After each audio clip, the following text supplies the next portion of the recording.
It is Megrette, and this is Sunday Coffee. This is our first live Sunday Coffee before you guys saw a recording of me drinking my coffee. Mm. So, for those of you who have never met me, my name is Megrette. I'm a registered dietitian, diabetes care and education specialist, and I'm the author of No Weight Loss Required, which is a weight inclusive approach for people trying to prevent or manage diabetes without stepping into diet culture.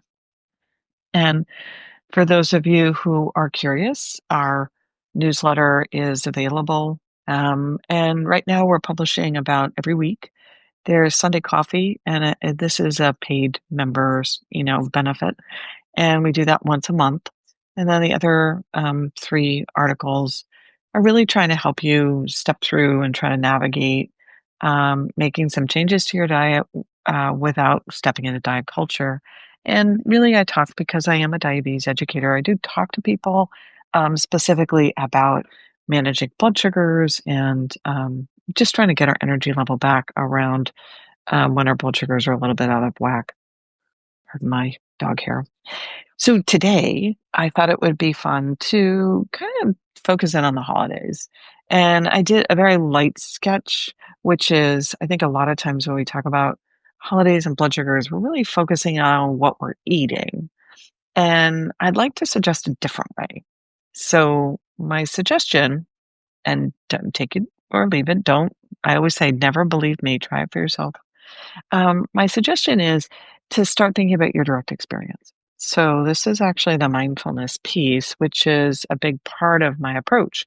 Um, when, and this is, we're stepping in the Wayback Machine. So, back in 2005, so almost 20 years ago, I meditate all the time. And one of the things that I did was co founded the Center for Mindful Eating, and in my time at the center, which is now closed, um, really spent a lot of time just really turning around saying, like, what's your direct experience? And it was really interesting to me at how much that can guide our decision to eat or not to eat. So a lot of times when we're hooked by diet culture, we think a lot about the food, and there's a disconnect between the food and our thoughts and beliefs around the food and our direct experience. So if you're willing to, let's start thinking about your direct experience. Now, most of us learn that it's either good or bad, it's either right or wrong, it's either black or white. Um, and we get into the binary. And this is where mindfulness and mindful eating are saying, I don't think the binary is right. I think there's more there than just good or bad.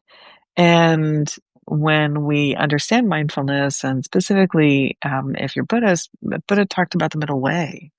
And so, what's between right and wrong? What's between good and bad? What's between black and white? There's just a spectrum there of experiences and colors and adjectives, just huge number. So, when we think about mindful eating, one of the things that we really want to do is we want to say what's between the extremes. And I think that diet culture moves us further down that extreme pathway. It is really awkward to say, I'm okay not being perfect. And for many of us, that may be very, very unfamiliar. And that's okay. Unfamiliar is awkward, but when you practice, it becomes familiar. And we can practice saying, well, what is my direct experience? What am I experiencing? And that compassionate curiosity, which I just described right here, is really it's revolutionary. It changes everything. And it changes things actually in our mind, which I won't dive into at this chat. So we want to spend a little bit of time trying to understand what is our direct experience around food and eating during the holidays. And one of the ways that we can do that is we can use a hunger fullness scale. Now, the hunger fullness scale I'm going to suggest is very different than one that describes when to eat and when to stop eating. And technically those would not be mindfulness because they're telling you what to do and when to do it. And mindfulness, the purpose of mindfulness and mindful eating is to actually just have you be aware of your direct experience. There's actually no instruction there. It is assumed and it is believed and it is true that when you become aware of your direct experience, you probably don't really need um, much, if any, guidance. Meaning, if I touch my hand onto something and I realize it's hot, or I realize it's cold, or I realize that I'm uncomfortable touching it, my reaction would be, ow, and I would lift my hand away. When you realize your direct experience isn't what you thought it was, it isn't leading to joy or neutrality, um, you'll probably make changes so it does. I know it seems unlikely when I say that, but it really is true that the knowledge you get, whether you enjoy something or you don't enjoy something or you're kind of meh, um, it actually does determine if you're gonna keep going in one direction or if you're gonna maybe slow down or pivot and go into a different direction. So when we talk about hunger and fullness, we do want to add that third bucket, neutral, so kind of slight. And I have a handy piece of paper here. So for those of you who want to try this, just draw a line on your handy piece of paper. And in the center of that line, so we're going to bisect it. So we're going to just turn around and put a line right through the center. And I want you to think that this is 0 and put a little 0 right here. And that 0 represents you're no longer hungry and you're no longer full. So it represents the change in signals. So when we think about hunger and fullness, the signal that I'm hungry is very different than the signal that I'm full. And that actually is confusing for people. So let me explain. We have a tendency, our mind has a tendency to look for the same signal to stop or to start. And when we shift from hunger, one signal, to fullness, another signal, we can miss it. It's just kind of the bottom line. And I think that that's really more normal. People are like, yeah, I was really good at noticing hunger, but I really wasn't great at noticing my fullness. Or I was really good at noticing my fullness after the fact. But I wasn't super great at noticing it before. And I was like, I know. Yeah, pretty much. Yeah, I would agree. But if you can imagine it like a sound, I think sometimes that's really helpful that I couldn't hear it. Um, it didn't really get my attention because it just kind of blended in. So on one end of the spectrum, um, it can get very, very loud. And on the other end of the spectrum, it can get really, really loud. So if we wanted to have the same signal, loudness could be a way of describing that. And so when things are really loud and they hurt our ears, that would be uncomfortable or painful. So on one end of the spectrum, we can write painful. And we can write that on the other end. So we have this spectrum over here, painful, painful, and shifting. So if we turn around and say to ourselves, oh, it's kind of like a big U, yep, that'd be what it's like. So this section over here, you might not even know what you're feeling. You might not know what you're feeling. You might turn around and say, like, I don't know, it's slight. Yeah. So we can't really hear it. It's like the sound is too soft. I can't really hear it. I don't know what I'm hearing. It's not audible or intelligible for me. But if we turn and we say, well, wait a second, there's something between this discomfort over here going all the way to painful and something between slight, and that would be comfortable. So when we think about our experience, you could ask yourself, am I comfortably hungry? Am I comfortably full? Am I confused about what I'm experiencing? Am I unsure about what I'm experiencing? Or is it painful or uncomfortable? And so instead of saying, I don't know, am I hungry? Am I not hungry? This approach is saying, am I comfortable? Is it a comfortable hunger? Is it a comfortable fullness? So I'd love to know, and you're welcome to leave comments or message me to let me know if that was a little bit more clarity. I'm not asking if your stomach's grumbling or if you have pangs or if it's like, because I think a lot of times it's like too much focus on our hunger. We're not really sure what we're hearing.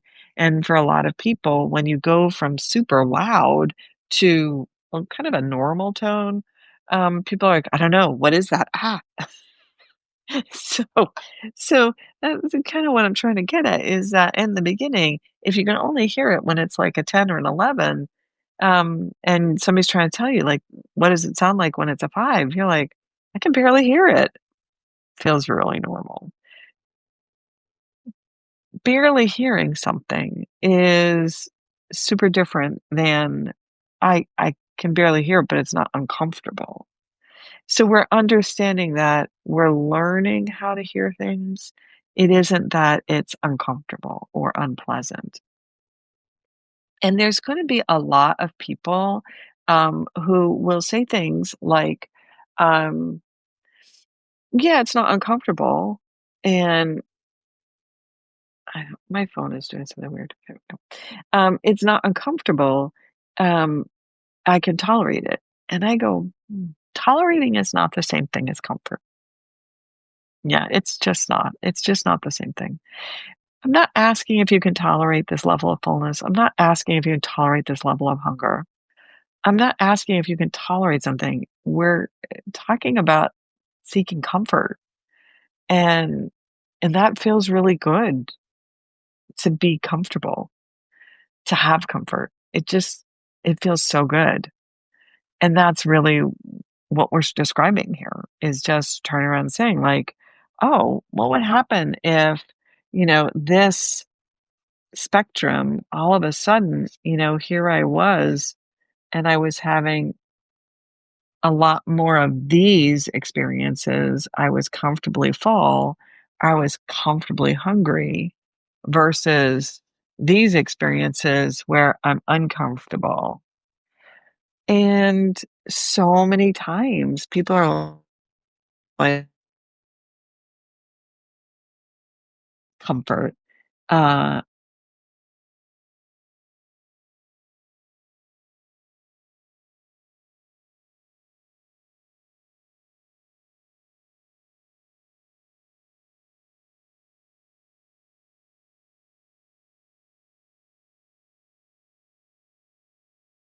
go, "Oh, my phone was acting very weird. I'm so sorry. What do you mean about it being comfortable?" And I'm like, "I know your experience around food and eating is supposed to be enjoyable, like, or at least neutral." Like, a lot of people are like, I'm taking a medicine," and I'm like, "Meh, eating." And I'm like, "Meh." Meh is better than oh. So again, start understanding that our experience around hunger and fullness is dynamic. It's changing. If you take certain medications like GLP-1s for a lot of people, that change is very distinct. And all of a sudden they're like, wow, I really am noticing my fullness. It's much louder than it used to be. Um, and I'm really not tolerating it very well. And before I could tolerate it, and now I can't. And I'm really not hearing my hunger. And before I used to hear it a lot, and I'm not hearing it as loud as it used to be. Um, so sometimes I kind of blow it off. And I'm like, "So what happens when you do that?" And they're like, "What do you mean? Isn't that good?" And I'm like, maybe, but probably not." We need to nourish our body, and hunger and fullness are the ways that our body figured out how to do that. You eat when you're hungry, we stop when we're full. But for a lot of us, we eat when we can no longer tolerate hunger, and we stop when we can no longer tolerate the level of fullness we're experiencing. So this hunger fullness scale is just shifting things. So you become more attuned, more aware of your direct experience. What are you experiencing? And is it pleasant? Is it comfortable? Are you having a comfortable level of hunger, a comfortable level of fullness?